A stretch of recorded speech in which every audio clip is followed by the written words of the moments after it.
bells. Did you hear? I heard your name. Yes. What's your name? All right, let's pop these cookies out. I'm going to be interested how these did. I've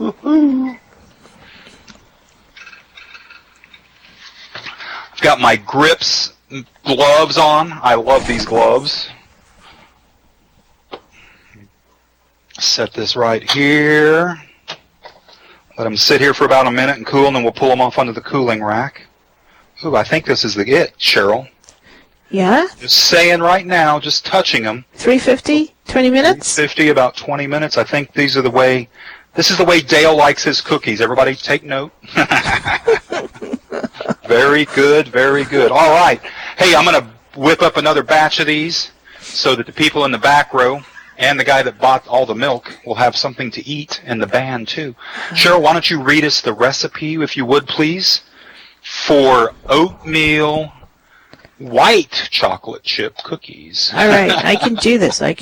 Here we go. I think I can. I know, I'm working on it.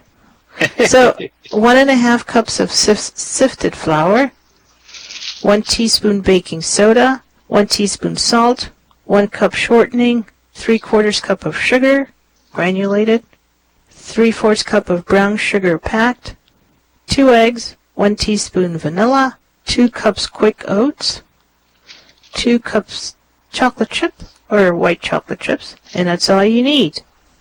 That's it. Now you can add nuts if you want. Now something that was interesting, Cheryl popped up while we were on a break there. Yes. I was out there playing with the people, and Cheryl was working. I got to learn from your ethic. Right. But, and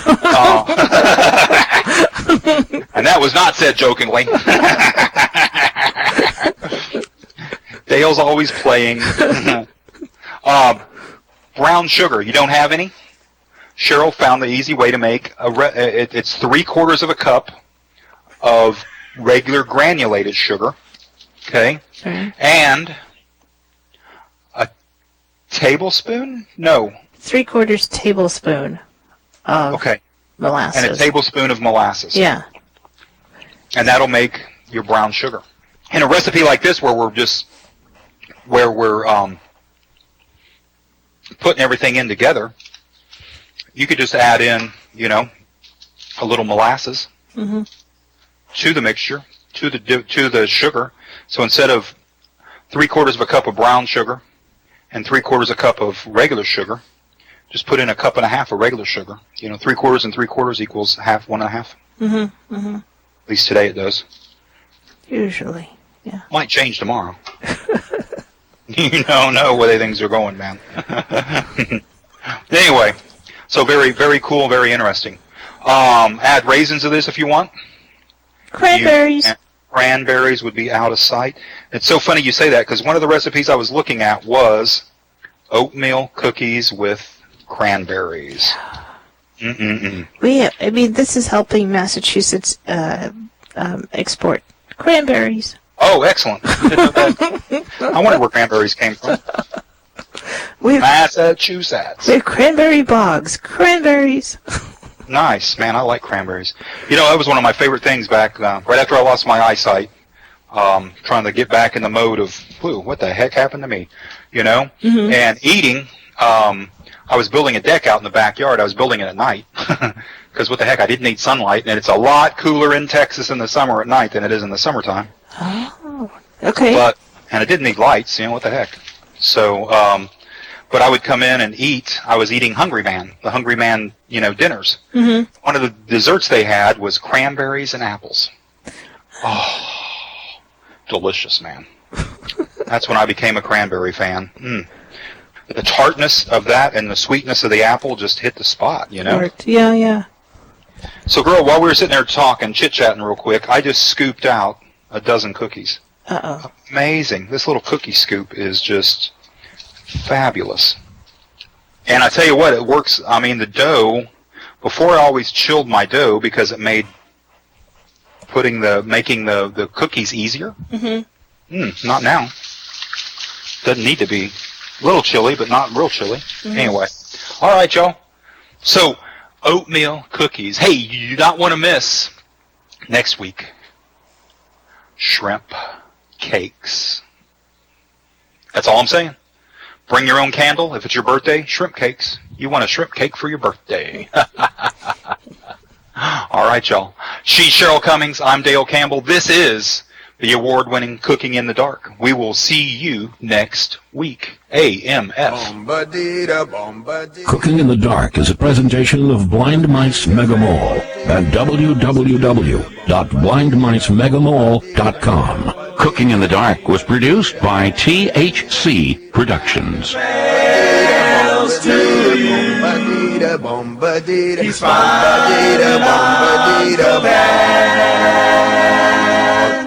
who cares about the clouds when we're together? Just sing a song and think about sunny weather.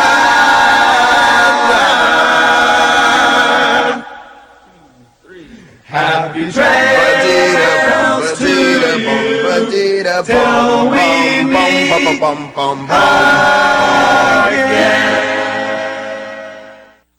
More great programming is on its way to you from your friends at Audio Journal.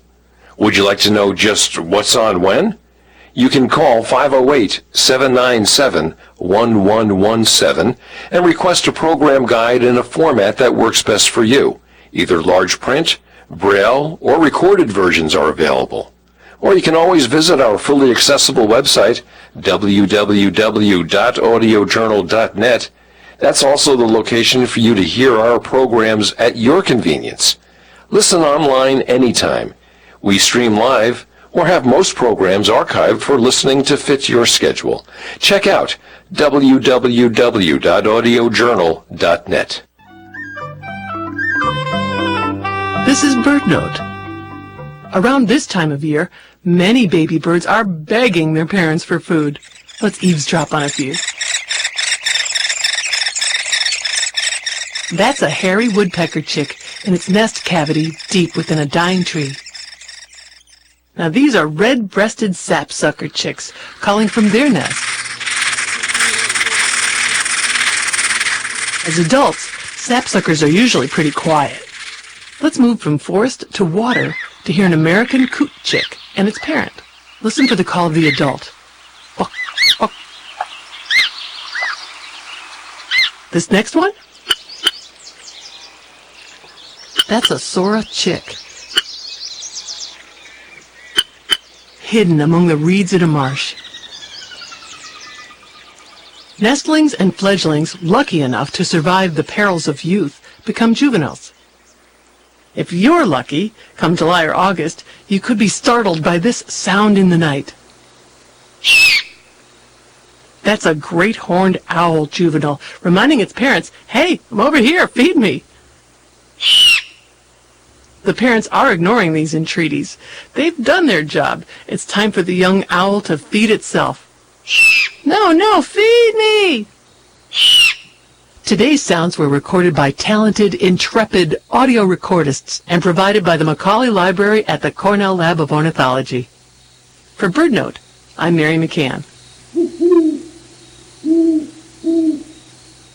Well, that was informative. At Audio Journal, we strive to make a difference in your life by providing local news, information, and a bit of entertainment. We'd also like to be a voice from the community we serve. If you have information to share, maybe a helpful service you've heard about, or an upcoming event, let's help each other spread the word. Contact us at 508-797-1117 or info@audiojournal.net. Okay, get ready. Here comes another informative hour from your friends at Audio Journal. WICN, Worcester's NPR jazz station, is pleased to announce a new collaboration with Worcester Public Schools. The program, known as Instrumental Partners, will collect used musical instruments from central New England residents for the benefit of the public school students. All types of instruments will be accepted, and David French Music Company has agreed to help with repair of instruments in need. So if no one has been blowing your trumpet lately, drop it off at the WICN studios in the Printers Building, 50 Portland Street in Worcester, or at the Hanover Theater for the Performing Arts, 2 Southbridge Street in Worcester. Somewhere, a public school student will be very grateful. Middleborough, Pittsfield, WVBF Middleborough, WDJM Framingham, WUML Lowell, WLLO Londonderry. Coming up next from the Talking Information Center, it is a presentation of Good Old Days. You're invited to enjoy articles from the magazine of the same name, as well as selections from Reminisce Magazine. Hello, this is Mary from Massachusetts Reading Network. Today I'll be reading from Good Old Days, May-June 2017 issue. The first story is titled, My Mother, the Whack.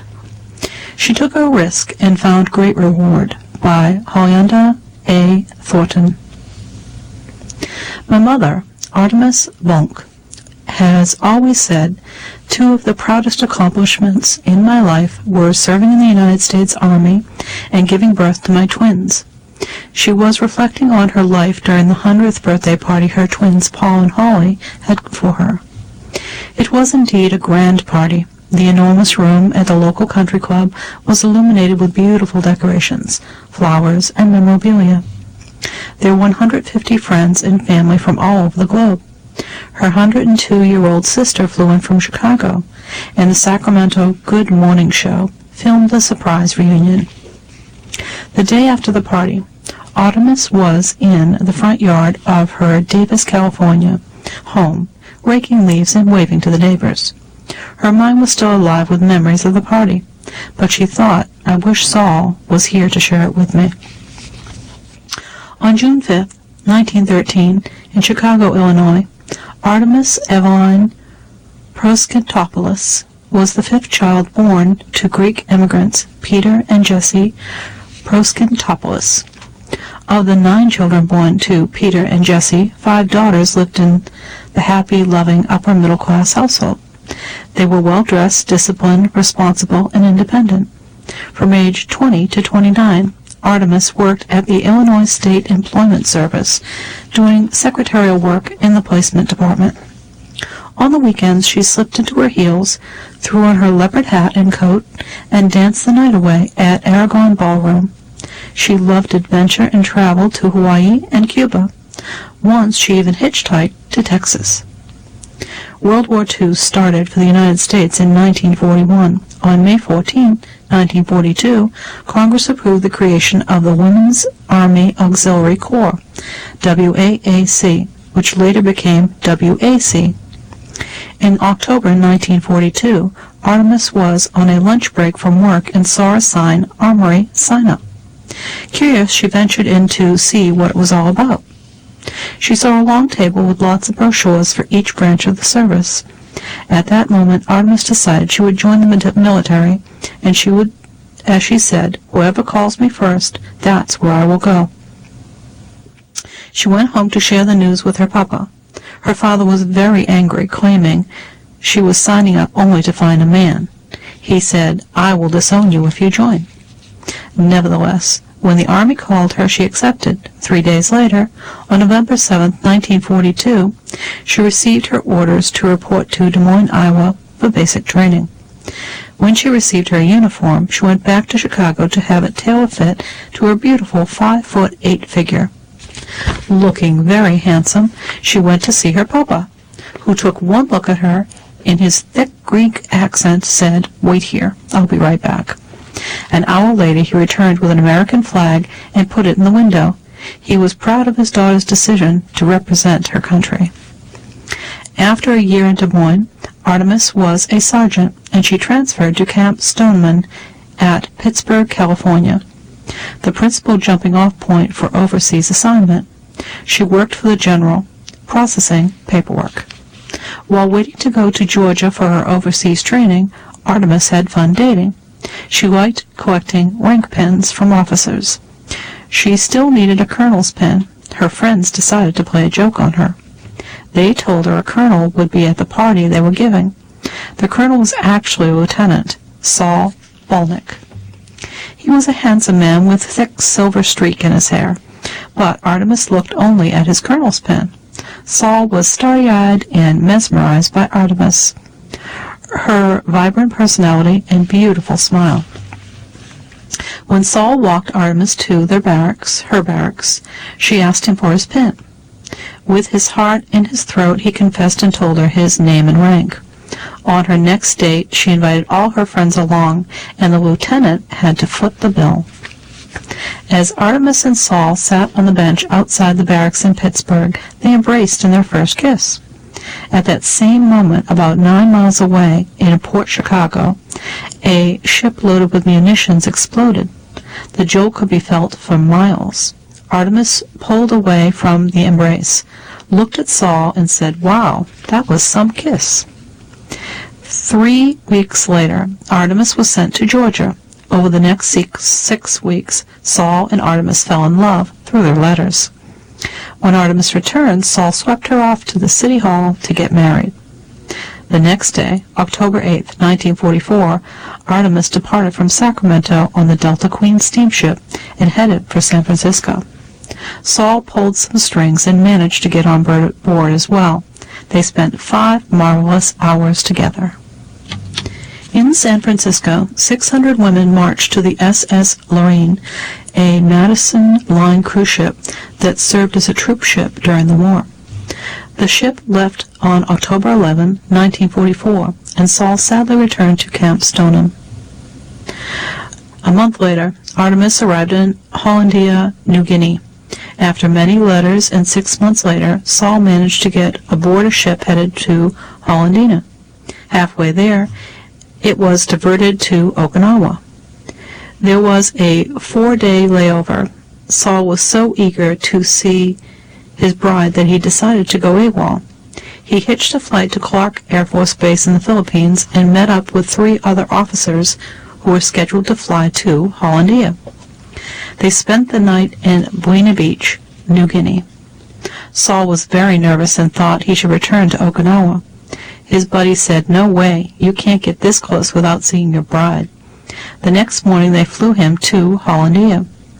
Artemis was stunned when he showed up at her office. Saul nearly collapsed from exhaustion.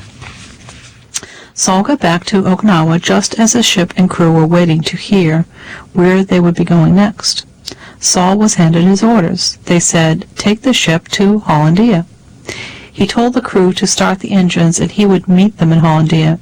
He hopped a flight back to spend 2 glorious weeks in a canvas cabin on the beach with his bride while he waited for his ship and crew. When he returned to the States, Saul received the letter he was waiting for. Artemis was pregnant with twins and on her way back to the United States. She arrived in San Francisco on August 15, 1945, VJ Day. The war had ended and the city was ablaze with celebrations. On February 19, 1946, Hollandia, Holly, and Paul were born. Today, Artemis is still just as spirited at 102. She has lived through 17 presidents, 6 major wars. She is a mother to 2 twins, grandmother to 5, and great-grandmother to 4, and she is very proud of her 2 greatest accomplishments. Next is titled The Lucky Wedding Suit. It came to symbolize a long and happy marriage, by Sharon Shearer. Growing up in a large family in the 30s and 40s could be challenging. My father was raised in just such a family. The family consisted of mother and father, 5 sons and 2 daughters. This group of 7 children were very lively, ragtag group who often scrapped for themselves, ate mountains of pancakes, and set the chicken house on fire, and then tried to put it out themselves by throwing mud clods at it. 4 of the sons served in the military, 3 in World War II and 1 in peacetime. My Uncle Stephen served in the Pacific, and my father Edward served in Europe. Uncle Bernard served in Okinawa and Korea. They saw destruction and horrors. They were thrilled when they were able to come home to Jerseyville, Illinois, and their family. They got busy putting their lives together and getting on with life. Soon, love came calling.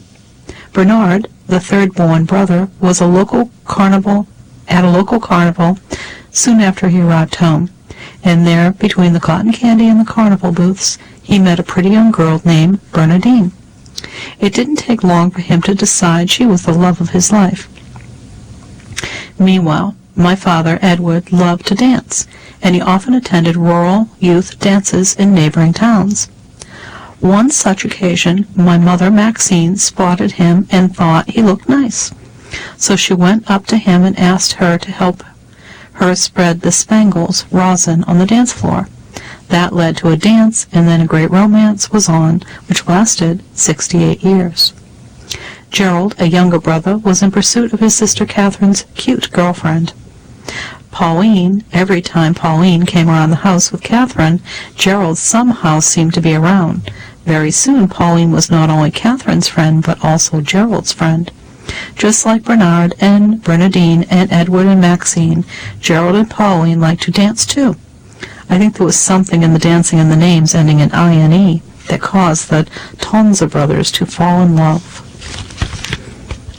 Bernard was the first to propose to Bernardine. She accepted, and a wedding was planned. Bernardine had a milliner-style beautiful hat for her to wear, and Bernard had a suit tailored for the big event. They were married on February 10th, 1948, at Holy Ghost Church in Jerseyville. Taking a cue from his younger brother, Edward proposed to Maxine, and she likewise accepted. Another wedding was scheduled to take place in just weeks after Bernard and Bernardine's. Money was tight for the young couple starting out, and because Bernard had looked so nice in his tailored suit, Edward asked if he could wear it for his wedding. What are brothers for? Bernard agreed, and Edward wore the suit with a new shirt and tie, a gift from his bride-to-be. To his marriage to Maxine on March 31st, 1948, at St. John's Church in Medora, Illinois. As the two young newlywed couples were getting settled, Gerald, whose romance was heating up, proposed to Pauline, and another wedding was planned.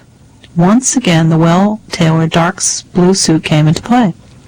Gerald asked if he could wear the suit for his wedding. Bernard again agreed, even though Gerald was bigger than both Bernard and Edward.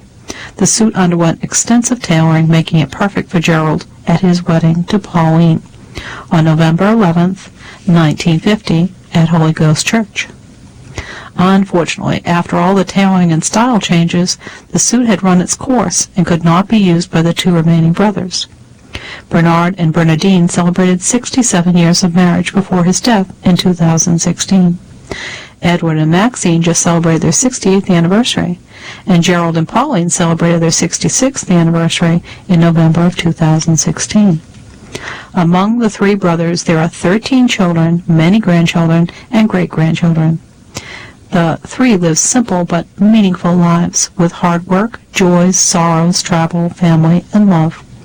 The suit has become known as the Lucky Wedding Suit and is a symbol of commitment and enduring love for our family.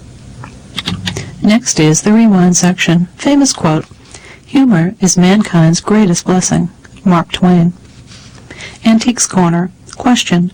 This colorful Zephyr lunchbox measures about 8.5 by 6 inches and has clearly carried a lot of meals in its time.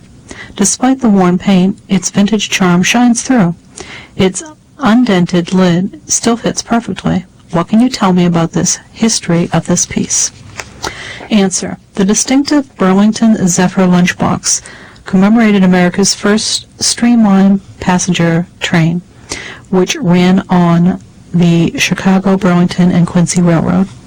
The diesel-powered train set world record for non-stop run of 1,015 miles from Denver to Chicago in 13 hours, 5 minutes on May 26, 1934. On that run, the train hit a top speed of 112.5 miles an hour. It remained in service until 1960. The American Can Company manufactured a steel lunchbox in the mid-30s. On such lunchbox in excellent condition, complete with a shallow tray insert, was offered recently on eBay for $80 plus shipping. An example in good condition similar to yours would be valued at $25 to $40 by Tom Hoff, Associate Editor of Auction Central News. Things my parents used to say. Whenever something fit perfectly, like when loading up a pickup or building a fence. Pipe Creek, Texas resident Ginger Clarity's dad would say it fits like socks on a rooster. Ginger and her siblings still use the phrase and think of him with love. Now, wouldn't that jar your preserves was a favorite quote of Dale Zeller's mom, Dale from Indian Harbor Beach, Florida, told us his mom would use the phrase whenever something went awry or an interesting news event was announced. Phyllis Foster, age 90, from Fredericktown, Ohio, remembers well the things her grandmother used to say. One was, if wishes were horses, beggars might ride. Another was, it ain't no disgrace to get old, but it sure is awful unhandy. I'm finding that to be true, said Phyllis. Thank you, Ginger, Dale, and Phyllis. Metro Daily News, May 19, 1958. South Pacific soundtrack album goes to number 1 and stays number 1 for 31 weeks. Celebrity Weddings, 1955. Betty Hutton and Alan Livingston, March 8th. Olivia de Havilland and Pierre Gallant, April 2nd. Ray Charles and Della Beatrice Howard, April 5th. Corinne Calvert and Jeffrey Stone, April 12th. Orson Welles and Paola Mori, May 8th. Buddy Hackett and Sherry Cohen, June 12th. Clark Gable and Kay Spreckles, July 11th. Mamie Van Doren and Ray Anthony, August 29th. Eddie Fisher and Debbie Reynolds, September 26th. Rock Hudson and Phyllis Gates, November 9th. Carol Burnett and Dawn Sarong, December 15th. Gregory Peck and Veronica Passigny, December 31st. Next is the TV Mom Quiz. Match the actress with the role she played in the 1955 TV show she starred in. Jay Clayton, Ellen Miller of Lassie. Harriet Nelson of The Adventures of Ozzie and Harriet. Jane Wyatt, Margaret Anderson of Father Knows Best. Frances Weaver, Amy Morgan of It's a Great Life.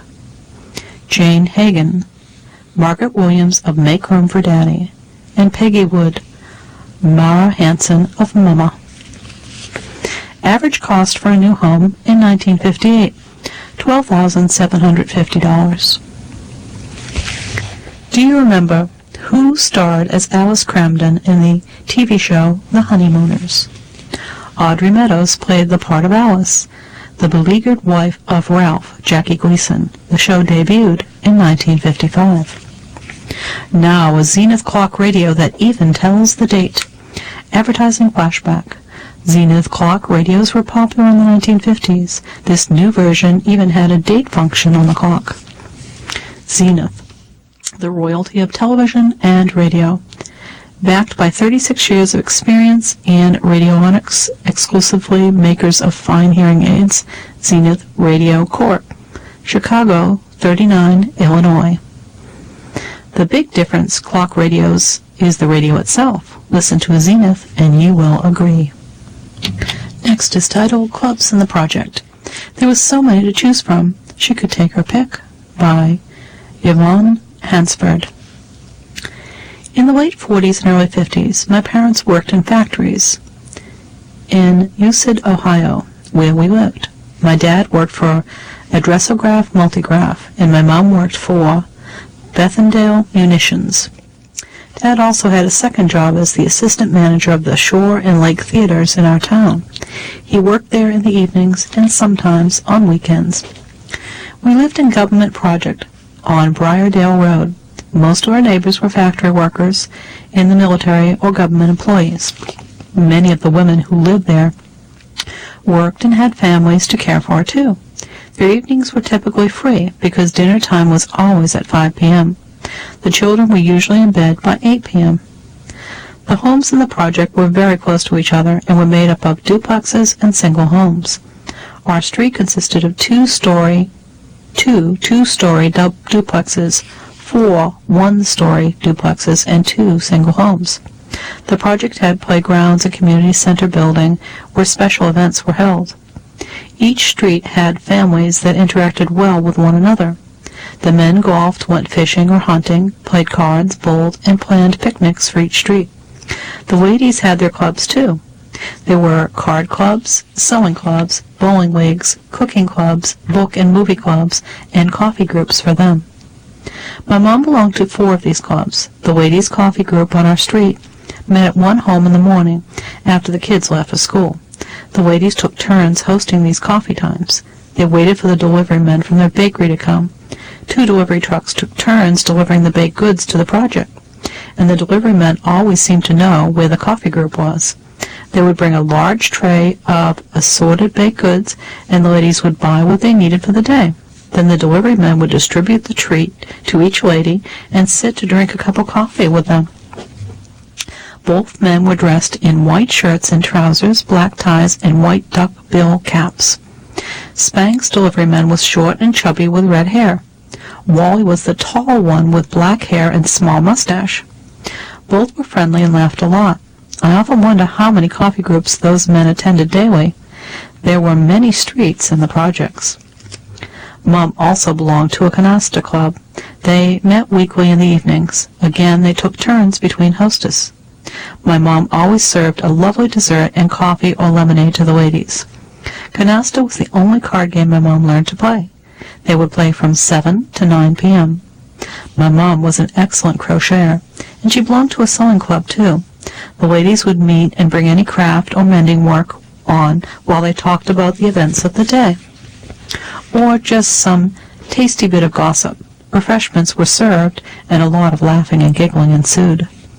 My mom crocheted so many beautiful things: doilies as gifts for family and friends, clothing for me and my 2 sisters, and a beautiful tablecloth for me when I married. My daughter always liked to watch her grandmother crochet, and she made her promise to crochet a wedding dress for her when she grew up. When that day came, my daughter reminded my mom of her promise, and my mom made a wedding gown for her. Mom also belonged to a bowling league. She enjoyed bowling and did so until her arthritis put a stop to it. She belonged to several bowling teams. One was sponsored by Burgie's Dry Goods. Mr. Burgie sold dry goods out of a big black truck that he drove through the project. He came to the house every 2 weeks. He had everything a housewife could need in his truck. If he did not, he would bring it on his next visit. My mom always brought her crocheting supplies and pretty fabric to make clothes for my sisters and me. Mr. Burgie always brought Mom a tin of her favorite German Christmas cookies at holiday time, too. He was a big man with a bushy black mustache, and he usually wore a long black coat. If I happened to be home from school when he came, he gave me a piece of candy wrapped in paper from his pocket of his coat. Besides these 4 clubs, my mom also did a lot of volunteer work for the Red Cross, the election board, the school PTA, and later in life took in troubled girls and offered them help, concern, and advice on how to get on the right road to a better life. She never neglected us at home or school either. She attended all of our school and church programs and sewed costumes for school plays. She took her turn at being a room mother in our class at school for me and my sisters, helping the teacher whenever there were special events being held for the class. She did all this and still had time to prepare meals, clean the house, do laundry, and grocery shop. Another social outing with the ladies on Saturdays. It seemed that she never got to sit down and relax except when she had a club meeting, or to host or to attend. Living that project was fun for me and my sisters growing up. We lived there for 9 years. I made many friends and still keep in touch with some of them. I am now in my 80th year. The last time I visited Ohio, the project was gone and golf course had taken its place. Briardale Road was still there, but the school I attended was gone and a car lot had taken its place. My beloved Mom is gone, too, and I miss her, especially seeing her crochet and smile in her favorite chair. I'll bet she's giggling in heaven with Alice, Helen, Annie, Margaret, Vivian, Harriet, Peggy, and maybe even one of the bakery guys, too. Next is titled Dancing in the Streets, Oh, How Those Wooden Shoes Hurt, by Carol Dooley Sluice. Step, brush, hop, 1, 2, 3, 4. Step, brush, hop, 1, 2, 3, 4. These are the opening steps of the Dutch dance that has been performed annually at the May Tulip Time Festival in Holland, Michigan, since 1935. Many of my female classmates and I delighted in the attention we received from the tourists who watched us dance in the main streets of our own town from 1954 through 1957. The first 35 years, only female high school students participated, with half the girls dancing the males' part. No way would the boys in our day have considered dressing up in their quiet costumes, as they would have been called sissies. In later years, however, boys were included. The dancers are called klompen dancers because of the noisy wooden shoes they wear. Wooden shoes have no flexibility, therefore painful blisters were the expected result of dancing in them. Tourists would often ask, do all Dutch people have such big feet? Indeed, our feet did look huge because we would wear shoes that were several sizes bigger than normal. So we could wear up to 10 pair of heavy socks and even bedroom slippers covered with socks inside our wooden shoes to prevent the blisters. The dancers' shoes were made at a wooden shoe factory in our city. It was fascinating to watch the old carver work his magic on blocks of wood, making the exact sizes we needed. Since we girls were responsible for buying our own shoes, we tried to be very careful not to break too many each year. The audience would go wild when a shoe split and went flying through the air during a performance. The costumes were sewn locally, usually by mothers, and were identical to the traditional various Dutch provinces. Our high school home economics teacher would carefully inspect each item of the costume to make sure it met all specifications. The girls' costumes included marvelous flowing petticoats that made twirling around so much fun. Thousands of people did attend the festival to see the gorgeous tulips in full bloom. The many varieties and beautiful colors on display everywhere throughout the city, along the boulevards, in the city parks, and on the main streets in the residence yards. Professional and amateur photographers alike are thrilled to snap photos of flowers and then often ask the Dutch dances to be included in the shots. Oh, how my friends and I enjoyed doing that. By the last day of the festival, after several performances during the week, we were all physically exhausted with sore, achy feet. Our reward was to be driven in the latest model convertibles in the big Saturday parade of bands, which brought in many of out-of-town bands and huge crowd of spectators. While we smiled and waved to the crowd, we all felt like beauty queens. Today, now in our mid-70s, a number of our former classmates and kloppen dancers meet every month for lunch. What fun it is to reminisce about the days when we were one of the main attractions at the Tulip Time Festival as we danced in the streets. That's all the time we have for today. This has been Mary reading from Massachusetts Reading Network from Good Old Days, May, June 2017 issue. Thank you for listening. Thank you for joining the Talking Information Center on a reading of Good Old Days. We hope you enjoyed listening, and please don't forget to visit our website at ticnetwork.org.